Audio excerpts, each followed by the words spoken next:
அதிமுகவின் சார்பில் நம்மோடு இப்பொழுது இணைந்திருக்கிற திரு இளந்தமிழ் சார். இளந்தமிழ் சார் வணக்கம். வணக்கம் சார், உங்கள் கருத்தை வைங்க சார். இன்றைய தலைப்பில் நாம் பேசிக் கொண்டிருப்பதை.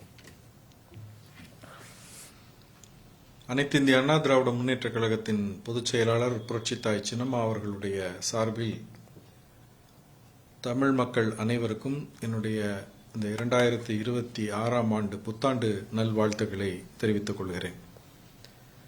இந்த நல்ல நாளில் தமிழ்நாட்டு மக்களுக்காக புரட்சித்தாய் சின்னம்மா அவர்கள் காலையில் அவங்க செய்தியாளர்கள் மத்தியில் பேசி தெரிவித்த செய்தி தமிழ்நாட்டின் அவலங்களை எல்லாம் தோலுரித்து காட்டுகின்ற வகையில் பல்வேறு புள்ளி விவரங்களை வைத்து சொன்னார்கள். அதே மாதிரி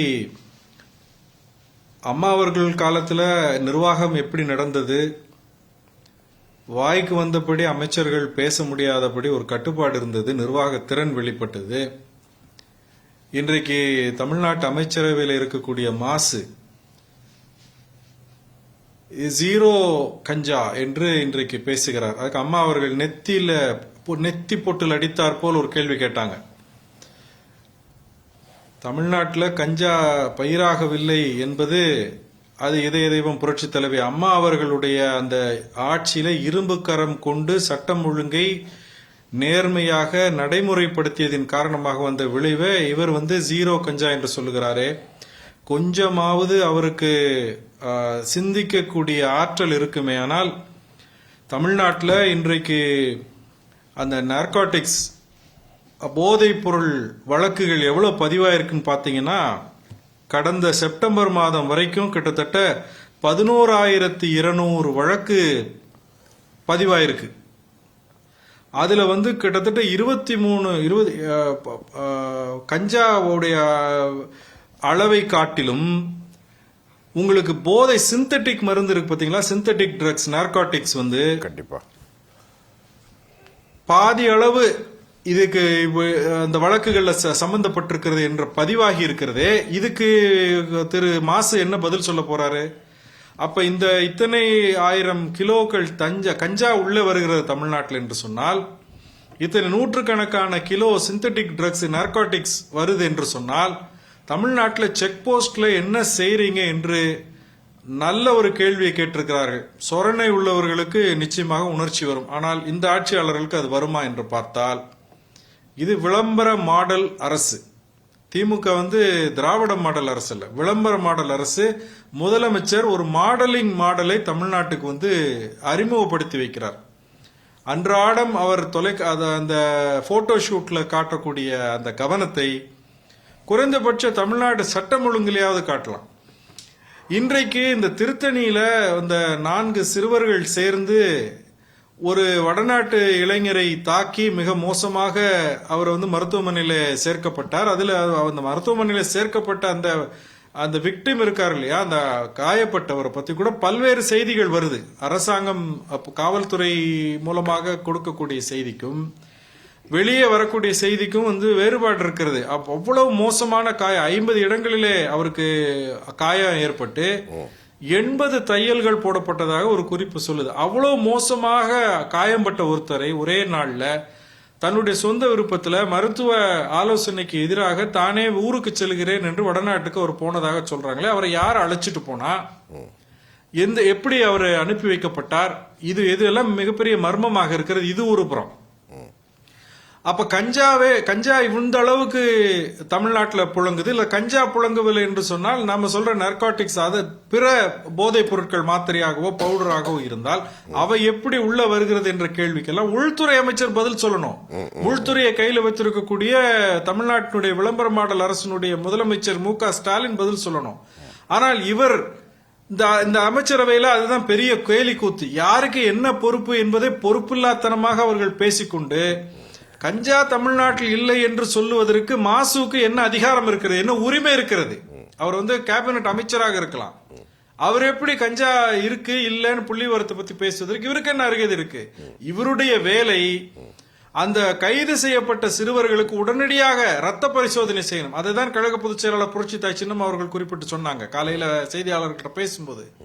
ரத்த பரிசோதனை செய்து அவன் உட்கொண்டிருக்கக்கூடிய அந்த போதைப் பொருள் என்னன்றதை கண்டுபிடிக்கணும். கண்டுபிடிச்சா திமுகவினுடைய வண்டவாளம் தண்டவாள ஏறிடு என்பதற்காக இவர்கள் பல்வேறு மோசடி வேலைகளில் அன்றாடம் இறங்கி கொண்டிருக்கிறார்கள். இதுல இன்னொரு கூடுதலான ஒரு விஷயம் தான். இப்ப திரைப்படத்துல சொல்லுவாங்க, சோறு வச்சியே, அதாவது பேரு வச்சியே சோறு வச்சியா என்று.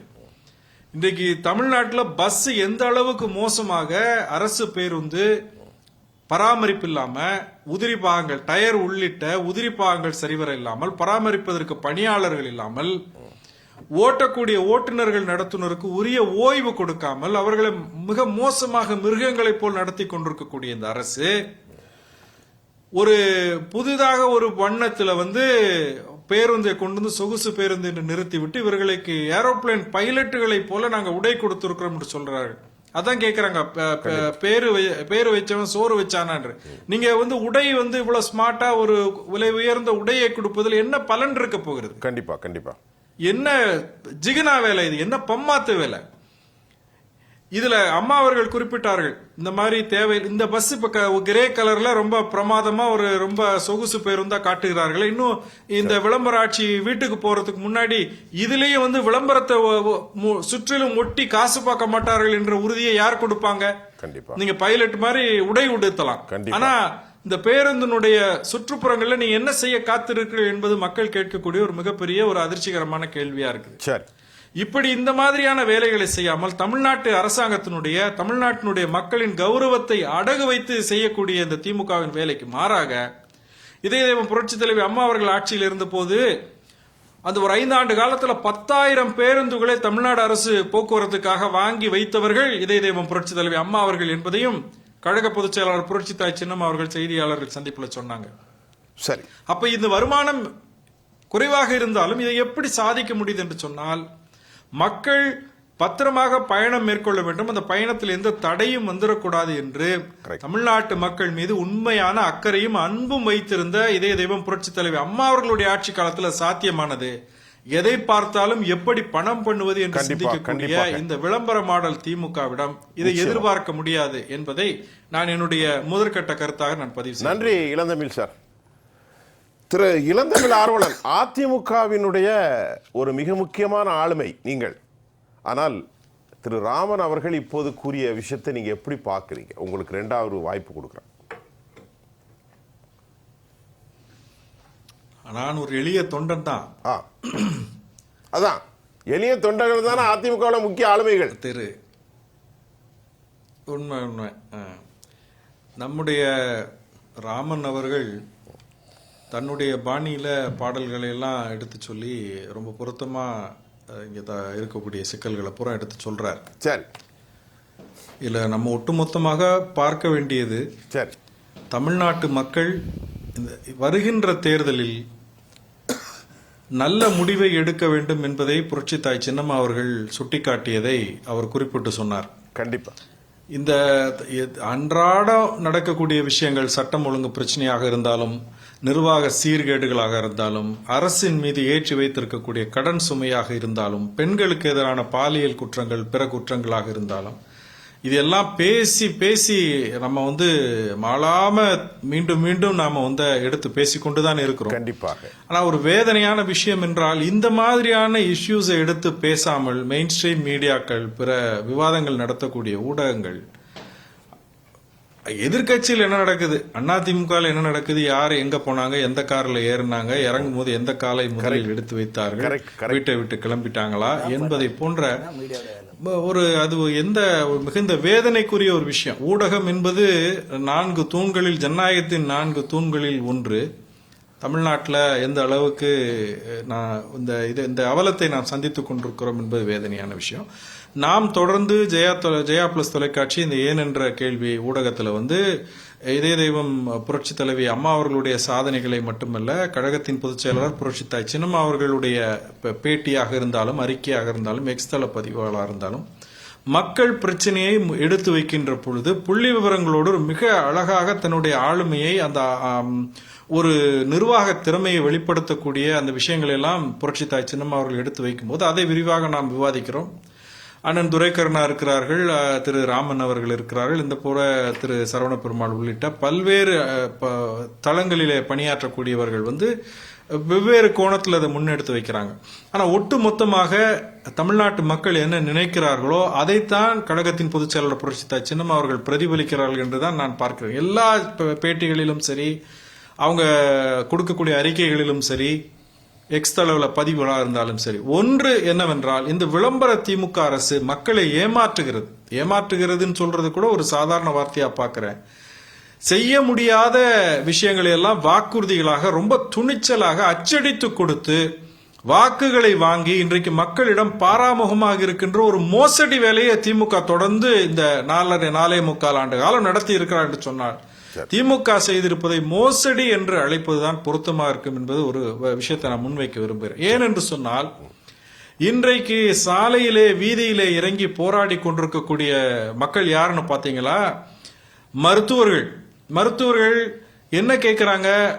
2009ஆம் ஆண்டு இன்னைக்கு இருக்கக்கூடிய இந்த விளம்பர திமுகவினுடைய முதலமைச்சரா இருக்கக்கூடிய ஸ்டாலின் அவர்களுடைய தகப்பனார் திரு மு கருணாநிதி அவர்கள் ஆட்சி பொறுப்பில் இருக்கும்போது 2009ஆம் ஆண்டு வெளியிட்ட அந்த 354 GOMS 354ல மருத்துவர்களுக்கு அவர்கள் அரசு ஒத்துக்கொண்ட அந்த உரிமைகளை தருவதற்கு வழி இல்லாமல் இருக்கிறது என்று சொல்லி அரசு இந்த மருத்துவர்கள் 2019ஆம் ஆண்டு போராட்டத்தில் இருந்தபோது முதலமைச்சர் ஸ்டாலின் அவர்களை தேடி போய் வலிய சென்று இந்த கோரிக்கையை நான் நிறைவேற்றி தருகிறேன் என்று சொன்னது மட்டுமல்ல, தேர்தல் வாக்குறுதியில் அதை குறிப்பிட்டு விட்டு இன்றைக்கு அந்த அரசு மருத்துவர்களை பக்கம் ஒரு பாராமுகத்தை கேளாக்காதுகளை காட்டிக் கொண்டிருக்கக்கூடியது.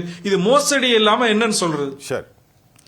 செவிலியர்கள் போராடுகின்றார்கள். கொரோனா காலத்துல தங்களுடைய உயிரையும் பணயம் வைத்து இரவு பகல் பாராமல், ஓய்வின்றி, உளைச்சலின்றி, உணவு பார்க்காம இவங்க இருந்து சேவை செய்யக்கூடியவர்களுக்கு, பிற மருத்துவ பணியாளர்களுக்கு, மருத்துவர்களுக்கு ஒத்துக்கொண்ட நீங்க உரிமைகளை, அந்த ஊதிய அந்த அளவுகளை, பல்வேறு விஷயங்கள் இந்த மாதிரி தொடர்ந்து அவங்க வைக்கக்கூடிய கோரிக்கைகளை நிறைவேற்றி தருகிறேன் என்று சொல்லி இன்றைக்கு பாராமுகமாக இருக்கக்கூடிய இந்த திமுகவை மோசடி திமுக என்று சொல்லாமல் வேற என்ன சொல்லி அழைப்பது? அது மட்டுமா?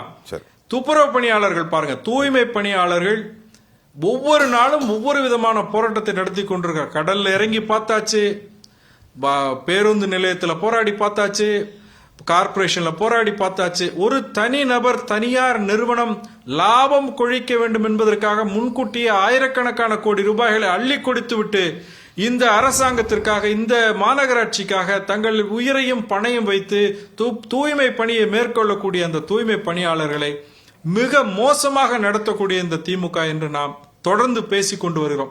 இப்படி இந்த அவலங்களும் இந்த அநியாயங்களும் தொடர்ந்து கொண்டிருக்கிறது என்று சொன்னால், ஆட்சி மாற்றம் தேவை என்பதை மக்கள் தீர்மானித்து விட்டார்கள். நான் அதை முன்னின்று வெற்றி பெற்றே தீருவேன், இதை நான் செய்து முடிப்பேன் என்று சொல்லி இருக்கிறார்கள் புரட்சித்தாய் சின்னம்மா அவர்கள். அது மட்டுமல்ல, தவறை யார் செய்தாலும், யார் ஆட்சி பொறுப்பில் இருந்தார்கள், எந்த கட்சி என்று பார்க்க மாட்டேன், மக்களுக்கு ஒரு இன்னல் விளைவிக்கக்கூடிய முடிவை எடுத்தால் அதை நான் ஒருபோதும் அனுமதிக்க மாட்டேன். இதைதான் புரட்சி தலைவி இதய தெய்வம் அம்மா அவர்கள் எனக்கு கத்துக் கொடுத்திருக்கிறார்கள். இந்த வருங்காலத்தில் என்னுடைய மேற்பார்வையில், என்னுடைய கண்காணிப்பில், என் கண் பார்வையில் ஒரு ஆட்சி நடக்கும்போது இந்த தவறுகள், இப்படிப்பட்ட தவறுகள் நடக்க விடமாட்டேன். நடந்த தவறுகளை எப்பாடுபட்டாது நான் திருத்துவேன், இந்த நிர்வாகத்தை சீரமைப்பேன் என்ற ஒரு மிகப்பெரிய நம்பிக்கையை இன்றைக்கு புரட்சித்தாய் சின்னம்மா அவர்கள் கொடுத்திருக்கிறார்கள்.